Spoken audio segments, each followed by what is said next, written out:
Lady Gaga.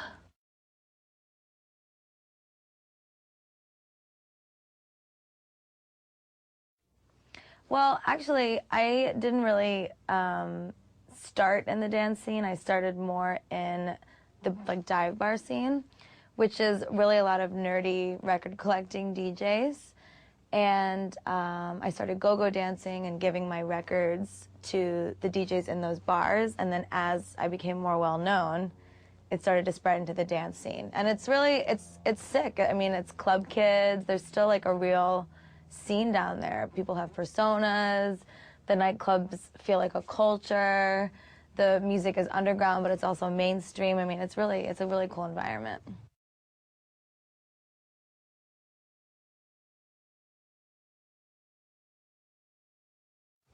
Well, and I almost feel like those are two different questions. I feel like I have always been an artist, and that I became more of an artist once I started to play out all the time downtown. But it really wasn't until I got signed to Interscope and until I got a tiny bit famous in New York that I really became more of a dance scene artist and out in the clubs than before. So I would have to say, like, right around the time when I got signed, I almost got arrested in Chicago for wearing short shorts. I was in W Magazine, cover of Women's Wear Daily. So really when I started being myself, I mean, I've always been an artist, but when I started to be just who I really am, which is a provocative exhibitionist, somebody that does things for attention pretty shamelessly, that's when I was like, okay, so just be who you are, and then that's your artistry.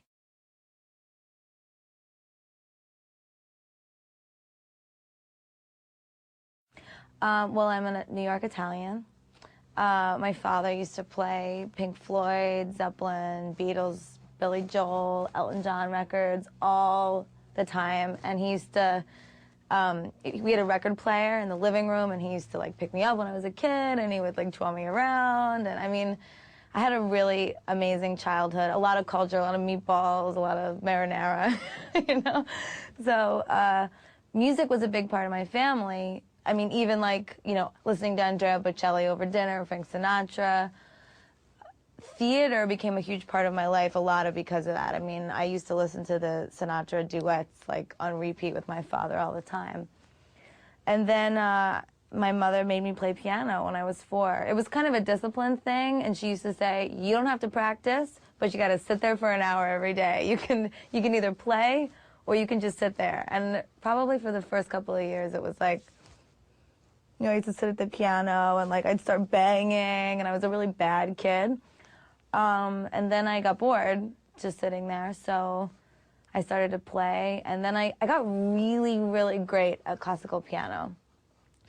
So when I was 4, I started taking piano lessons, and I really hated it at first. I mean, I enjoyed playing, but I wanted to play by ear, mostly because it was faster for me. I could just, like, listen to something and just start playing it. Whereas reading music was more disciplined. I had to, like, you know, learn the notes. And so I hated practicing, but my mom used to say, like, don't move. Like, you sit there for an hour, you can either, like, practice your scales or you can do nothing. So I used to be, you know, a real asshole and sit there and, like, start banging, or I would just, like, you know, do that. And eventually I got bored, so I just started to play, and I got really, really good. And I got really good very fast. And that's how I am. If I'm not very good at something right away, I don't want to do it. There I go with my finger.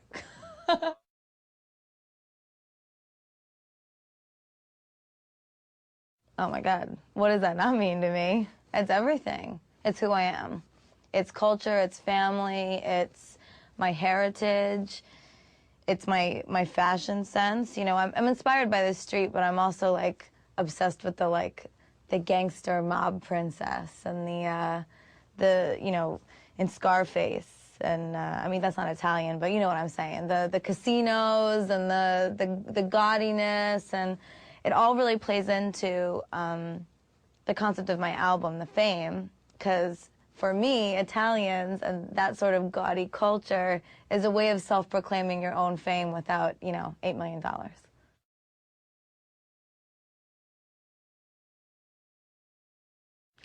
Well, I was gonna go to, was it Juilliard or Manhattan School? I think it was Juilliard. I was really interested in going there for this like weekend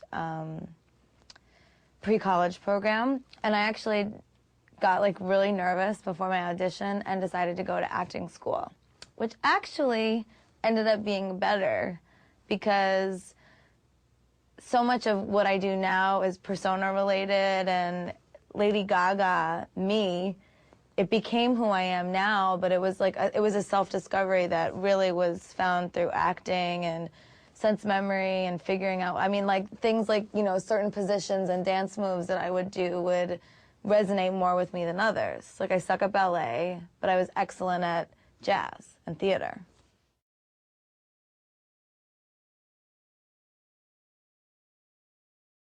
The artists that for me have been the most influential, I mean, like Madonna, David Bowie. I mean, of course I love them for their music, and not to sound vain or shallow, but I'm almost more appreciative of their work because of their visuals. I mean, it completely changes the way that you listen to the music.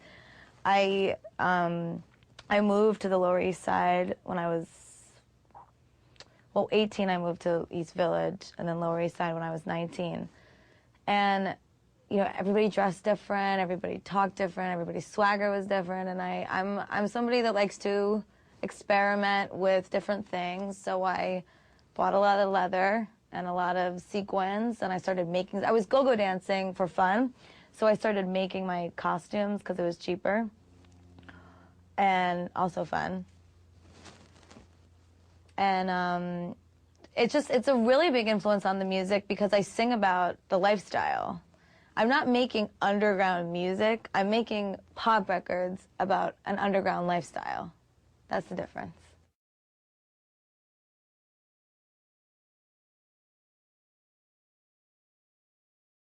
No, it's not. It was definitely the Lower East Side. There's like a little bit of a metal glam scene, and I started to sort of take, you know, elements from that I liked. The rock star's girlfriend. That was the real beginning of my fashion. It was not so much I want to be the greatest rock and roll band that ever lived. I wanted to be the greatest rock and roll band that ever lived, lead singer's girlfriend. That's what I wanted to do. I wanted to be the girl backstage at the Motley Crue concert in the feather dress doing Nikki Sixx's eyeliner. You know what I mean? Like, it was just kind of different. But I'm also obsessed with Versace, Gucci, Dolce & Gabbana, Fendi, Valentino. I mean, like delicious fabrics and cuts and silhouettes and the way that you can change the way a woman's body looks, the voodoo. I mean, that stuff is my life. So it's, how do you make $5 look like $5 grand? How do you feel like $5 grand when you've got $5 in your pocket? And I'm not like, I wasn't a poor kid, but I said, Daddy, I want to be a rock star. He said, go be a rock star, you know? So I figured it out. And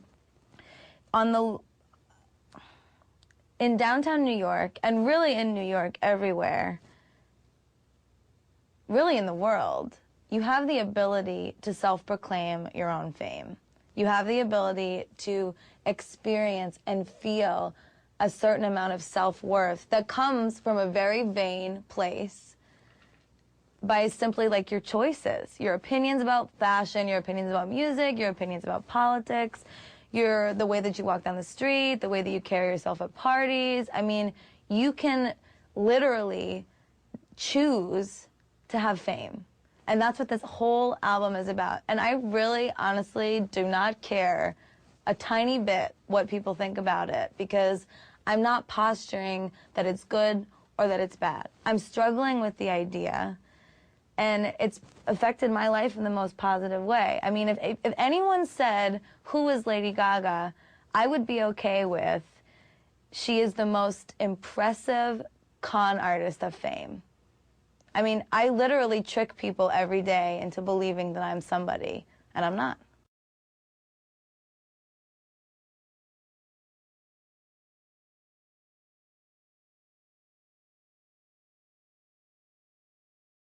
I mean, look at Paris Hilton, right? She's like, I mean, I love her, and I'll tell you why I love her. Because she is a rich girl who's done nothing, but everybody in the world knows this chick's name. How did she do it? She chose it. She took it. It's like, I mean, there's all of these socialites, the underground, but I'm using an example like that because it's something that everybody can relate to. They know who she is. For me, it was going out downtown and realizing that there was a social class, a small one. I mean, there was literally like the top tier of Rivington Street, and I'm like, who are these kids? Who the hell do they think they are? But that's exactly it. It's the nerve. All you gotta have is nerve. That's the one thing that keeps me up at night. I say to myself, who the hell am I to do what I do? Why do I deserve this? Who am I to do this? And then I remember that I'm talented. And then I remember that I'm actually very good at what I do. I'm extremely educated, but that's not something that I'm not like one to like be defensive about my work. It is what it is. You either love it or you don't. Most people like it. But yeah, I mean, it's about taking pop culture and taking the media and using it in a positive way. Look at Perez Hilton, for example. You know, he completely grabbed fame by the vocal cords and choked the world using fame, using people's obsession with the celebrity. I mean, why? Who really cares, right? Why do we care so much?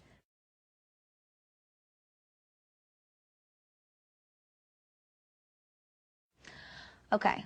Well, I started playing piano when I was 4, around, you know, about, I'd say 12.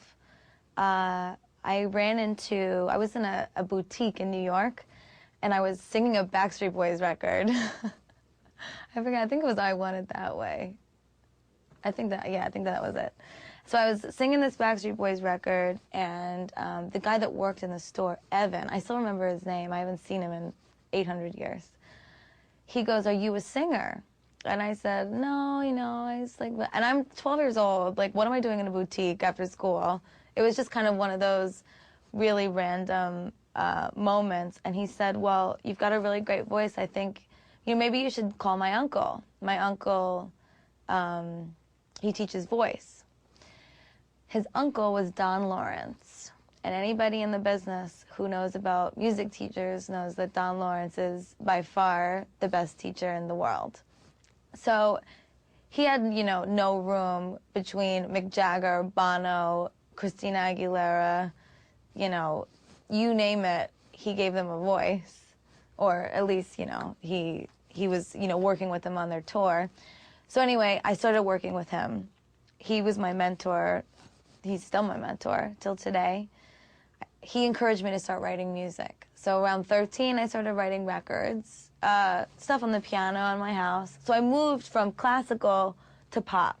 And I started noticing that, okay, well, the Bach chords are the same as the chords for this Mariah Carey record, right? So I just started like picking up on little things, you know, doing small chord progressions. Then I started doing coffee houses. You know, I put together a coffee house at my high school just because I wanted a place to play.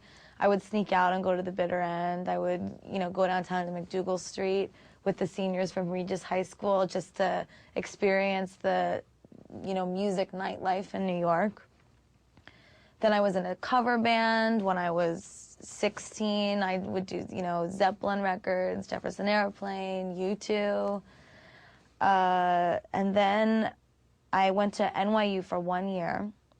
Keep in mind, during all of this, I'm doing musicals, I'm in bands, I'm writing records, I mean, if you were my family, you did not see me for 5 years. I mean, I was out doing everything. And then I went to college for a year, and I hated it. Not the studying. I was a good student. I love to learn. But I wanted to work, and I wanted to make music. So I was in the Tisch program. I dropped out. I told my parents I'm leaving. I'm going to get an apartment and 8 jobs. And they were like, have a good time, kid. And they were really supportive, you know, and I really went for it. My dad gave me a year to get signed, and I did. So then I got dropped, then I got signed again. And in between the 2 record deals, I put together a variety show with me and a DJ, Lady Starlight. She was a go-go dancer. She got me into go-go dancing. I thought she looked so amazing on stage, so I just said I have to start. And it's really been a long, long journey. I don't remember not doing this. It's just always been my life. But I don't know. It's funny. People say to me, where do you want to be in 5 years? Or what are your goals? My goal is to be right here. It's like this moment, what we're doing right this second, it's to have a career. It's to be working in music, making music. I love writing for other artists. I love working with new producers. It's just endless, and I want to inspire people. The record's called The Fame, but it could be called like The Inspiration, to be like cheesy, you know? I mean, it's really me like wanting to inspire the world with an idea. It's an idea. I happen to be great at music. I'm better with ideas.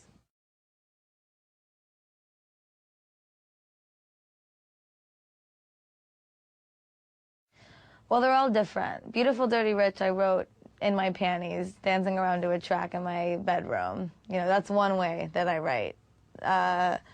Other ways I write are at the piano. I'll, you know, really stick to the chords, really try to come up with really beautiful progressions. But I find that all of the, you know, quote-unquote hit pop songs, if you will, are when I am, like, doing the dishes, not paying attention, or joking around with my friends. Let's have some fun this beat. I mean, I'll just literally be doing something that's funny, and it becomes a song. I mean, it's really the best way. It's simple, it's catchy, it's hooky, it's peppy, it's snappy, you know, it's quick. And Just Dance, which is my first single, I wrote that song in honestly 10 minutes. Me and the producer, Red One, who I've known before I was signed to Interscope, we did a record long before called Boys, Boys, Boys, which was the record that really got me noticed. But I was so excited to be in the studio with him in LA. You know, Vincent Herbert, who signed me, got us the record plant. I felt like I was, you know, Madonna in 1985. I was like, oh my God, this is so huge.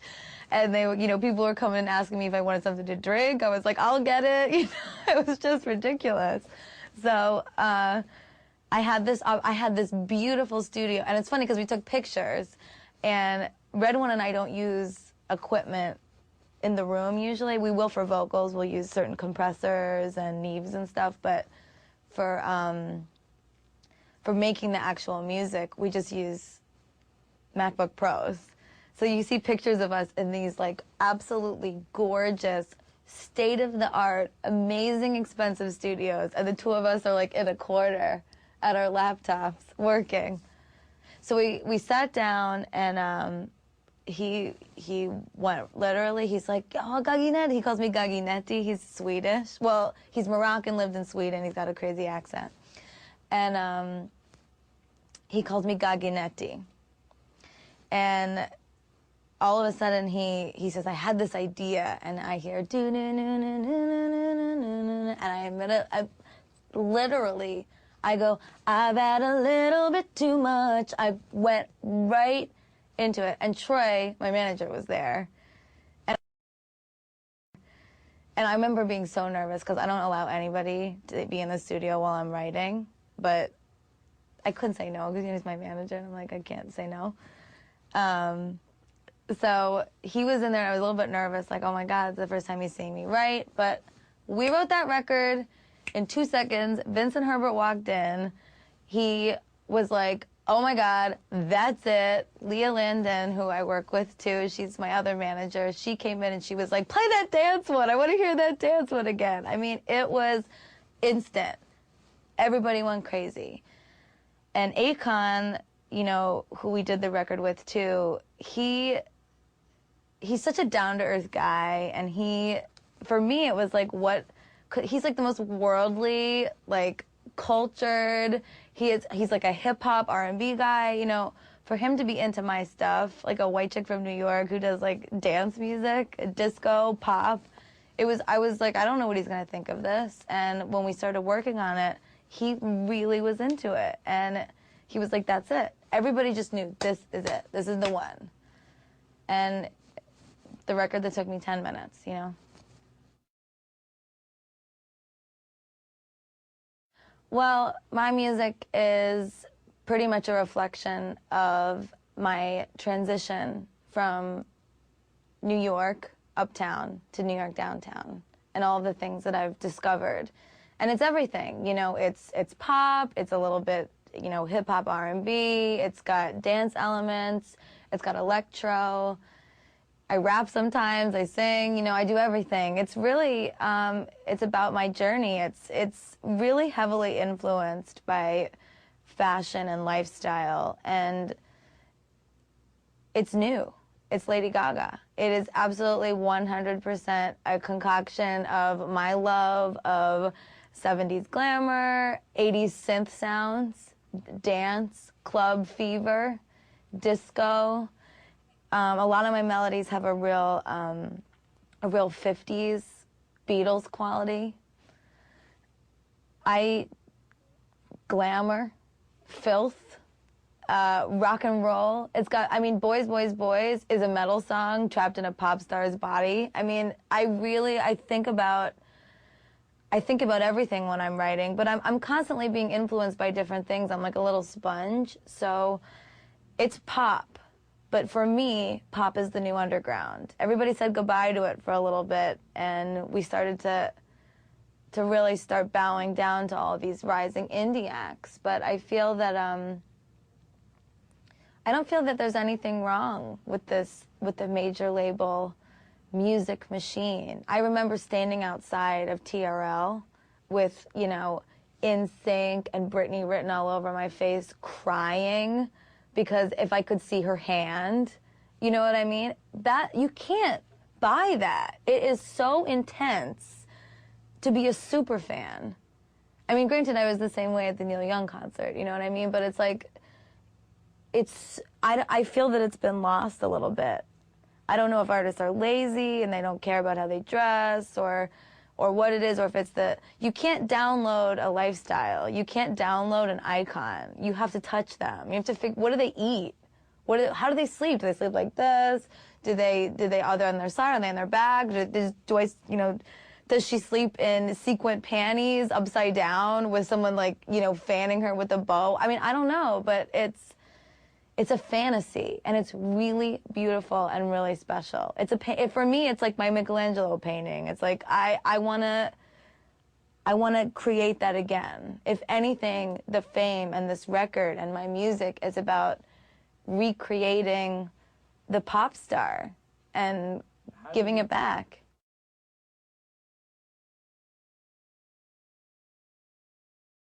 Well, my live show is like a musical. There's dancing. I sing live, but with the track, so it sounds like a lot like the record. I spin with a DJ. We're working with Space Cowboy right now, who's amazing. And it's like a variety show. I mean, the dance style is not hip-hop. It's, you know, like late 70s jazz. It's got a little Fosse in it. It's got a little, I don't know what. I work with Lorianne Gibson. You guys know her from Bad Boy, Making the Band. Well, you might know her from everything because she's pretty much legendary.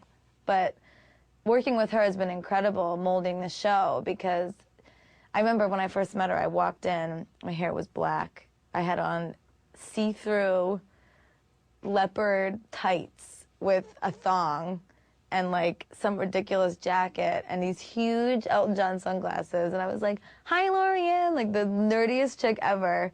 And she looked at me and she was like, hello, Muffin. Like, oh my God, who's this girl? And then I played her my record and she goes, oh, really? That's what she said. Oh, really? And the show is really, it's intended to give you a stomach ache. I'm not trying to like just entertain anybody. I really want to bother everybody. I want everyone to go like a little bit like, oh my God, what is she doing? Ew, what's going on? But the records are pop. It's a pop record. it's a pop show, but the visuals and the ideas and the fashion is really forward thinking. It's completely 150,000% my own. Everything that you see, the disco bra in the video, I made it. The disco bra on stage, I made it. The corset, the chains, it's like everything's been put together so strategically. And if it's not, I'll like have anxiety about it. We'll go on stage because it's got to be perfect. It's got to be exactly